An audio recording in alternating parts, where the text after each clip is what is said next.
What is up, guys? Welcome to Legacy TCG. Back with some Edison. We have a pretty cool matchup today. Oscar's on Jinzo OTK and Paul is on his Kristyasworn. So changing off from Machine and Gadgets to Kristyasworn. Paul likes to mix it up. So this is one of his very, very powerful decks. It's like from what I understand, it has like 47 cards in it, but that doesn't stop him from like having like consistency issues. It works perfectly fine, at least for him. So he's gonna mill Plague Kristya and then dump Raiko with Solar Recharge, set a card. Oscar's gonna search for his key piece in Future Fusion. Paul essentially has 2 turns to find a solution for that card. If he does not, then the game can be over quite quickly. Yeah, you're gonna need like a Mystical Space Typhoon, a way to just not have that card hit the field. But if he doesn't, hopefully he has a way to survive the onslaught of Jinzos. Here we go. Gold Sarcophagus for Charge of a Light Brigade. Get some more milling done. We want to be searching for those names and then at the same time be dumping fairies as well, so we can get our big hitters on board in JD and Kristya. Mills 3 hits a Necrogardna, so even if we get an onslaught of machines flying in our face, Necrogardna can thwart off some damage. Alright. Hopefully there is an MST there. We'll take 200 from the small dog. Okay, the piece is added to hand, Future Fusion. Let's see if he decides to launch it. He goes right for it. Okay, no fear. Knows that when Kristyasworn sets back row cards, there's usually not really any interaction pieces besides like Threatening Roar, Beckoning Lights, so he's not that afraid. Okay, Beckoning Light will ditch 2 cards before the Jinzos can hit the field. He's gonna add the fairies to hand and Archlord, Kristya, and Herald. That way he has a little bit of interaction. But yeah, let's see. I think he's got 3 Returner, 3 Jinzo. So we got at least 3 Jinzo hitting the board. And then if he has Machine of Force in hand or like an Eltonin, he can pitch it for Machine of Fortress.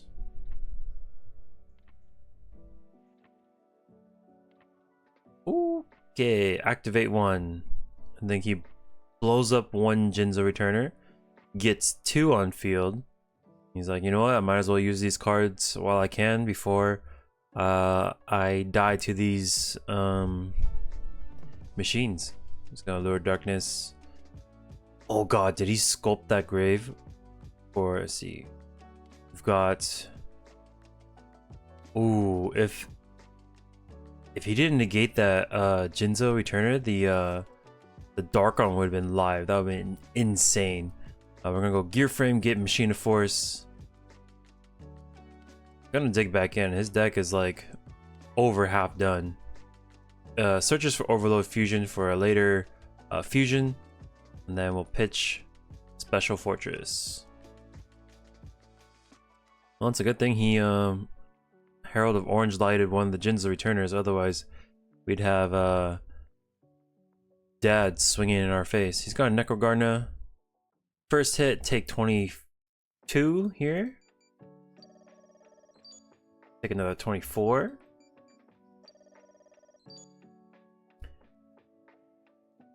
And 25 for 18.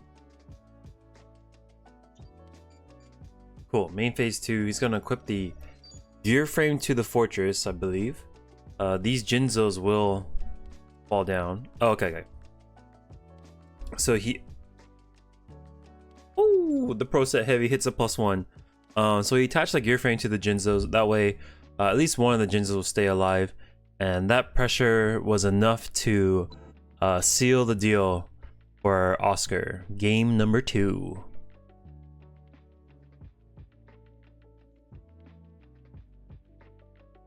So Paul's gonna look to do his game plan while also trying to interact with Oscar's game plan. Essentially stop that future fusion from hitting the board. If you can drop like a Kristya really early on before he finds it, that would be ideal. A Card Trooper mill 3. Dyna is very effective against this strategy. Uh-oh. Machine of Fortress goes in, swings in for 21. We will draw. And then, oh, he slams down the Vanity's Fiend main phase 2. That's gonna be a difficult card to answer. Unless we have... Okay, so if that's a Raikou, that would be excellent. That Forbidden Chalice would have been thorn in our side, turning off Raikou. So... Oh, doesn't look like it was a Raikou, unfortunately. Maybe a set Necro or a Plague.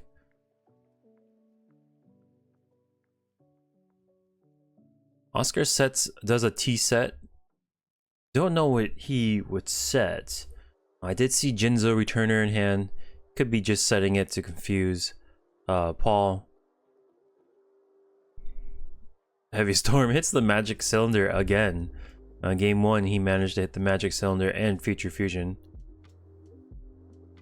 Okay, Lumina, mill 3.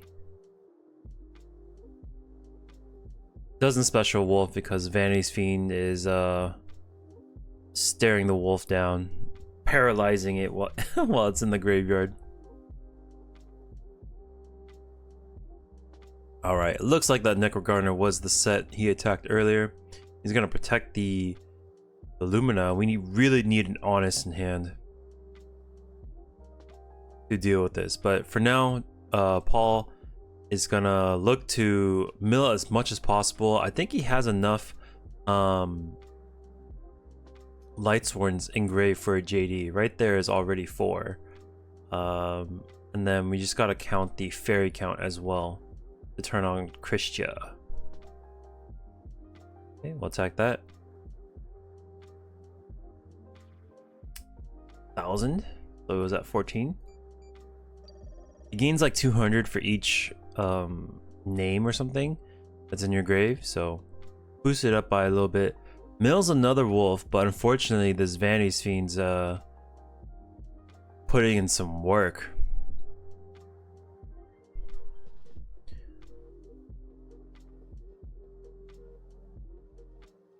Could seal the deal for a 2-0 on Oscar's side if we can't answer it. Beckoning Light. Ooh, this is gonna search for a lot of good stuff. Okay, so now we can... I know there's an Honest in there, so all we need to do is pair it with a Light, and we're cooking. So we'll go 2 big pieces in Kristya and JD, Honest, and then we just need a normal summonable monster. He chooses Gareth. Okay. Maybe he's the, I guess, the biggest one? The biggest dude in his grave. Attack. It's gonna inflict 1850 by discarding Honest. And then main phase 2, we are going to special the JD. Is he interested in blowing up this face down? I don't know.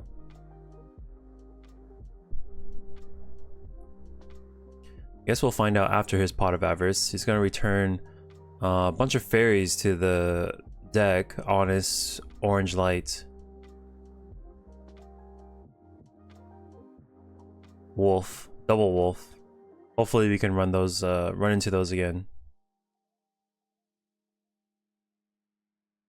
Okay, he has 7 selected. Those are his possibilities. He's gonna decide in just a moment. Okay, he's gonna lead the Wolf's Engrave. Opts for Dinah and Gores, Lumina, Honest, and Orange Light. Draws 2. Because if he puts back the Wolf, he also has a chance of just drawing them again. So he really doesn't want that to happen. So just by forgetting that, or like just pretty much passing on that vulnerability, milling is great, but I think just with JD and Krystya alone, it's going to be enough to seal the deal on this game. Okay, the Beckoning Light did major plays. He milled as much as possible, and then essentially it searched for all his pieces,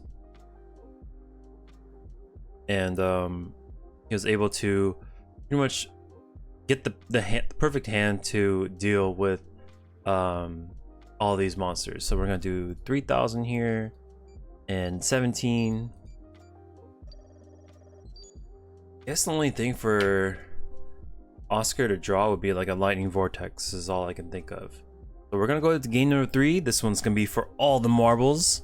Oscar will get to go first. Maybe he draws his future fusion. Oh, he just went on a little ride right there. Solar recharge, excellent start. Man, that's a beautiful solar recharge. Holy moly. We don't mill any Lightsworns, unfortunately, but we get to draw 2 cards. Gets Charger Light Brigade, mills Celestia. Now what monster do we want? I guess Lumina would be pretty good. Ooh, Shire, interesting. I think her name is Shire, yeah. So the interesting thing about Shire is it's a Lightsworn name and it's a fairy archetype. So it's a 2-for-1. It fills both roles in summoning Archfighter Krystya and Judgment Dragon. Judgment Dragon hits the field super early. Holy moly. And he slams a Consecrated Light right after it with another JD. Oh my god. 6,000 right off the bat. Turn 1 double JD with Consecrated Light. That is insane. Mill 4. 1, 2, 3, 4. 1, 2, 3, 4. And gets a wolf off the mill. What an insane start. Oh my god. Okay. How do we deal with this? We go Cyber Dragon. That can deal with this Consecrated Light. At least.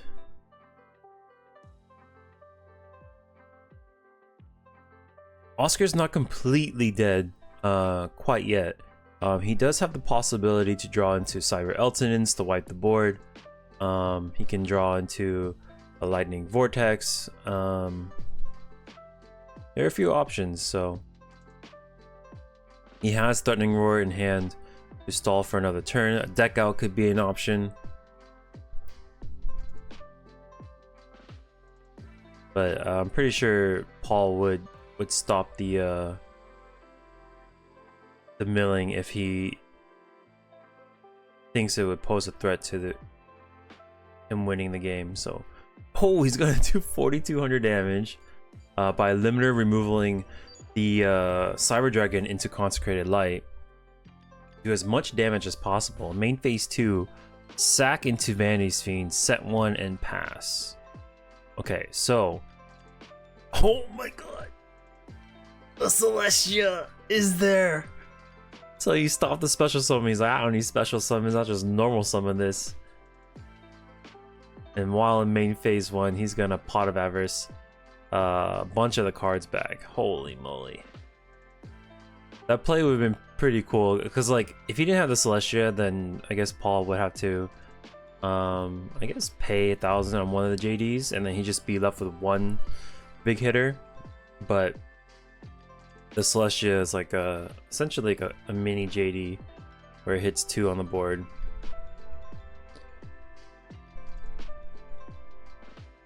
It's not a mini JD. I guess it's a insane Caius. I don't know. All right, Pot of Avarice, some monsters back, gold sarcophagus, or something else. Beckoning Light in case we need to reuse our JDs. This start was absolutely insane for Paul.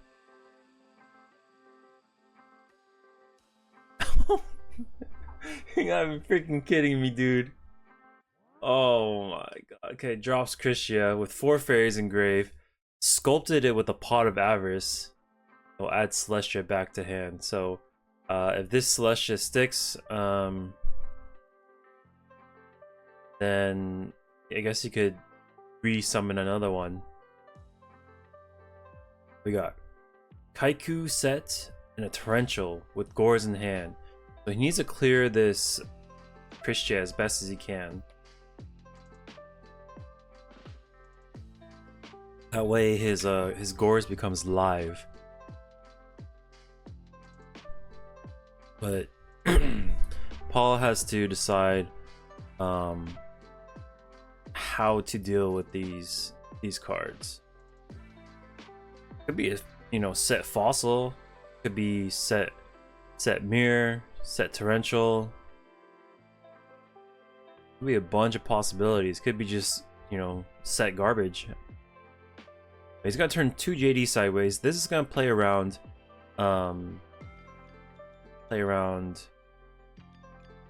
Mirror Force, attacks with Celestia, and that will finish the game.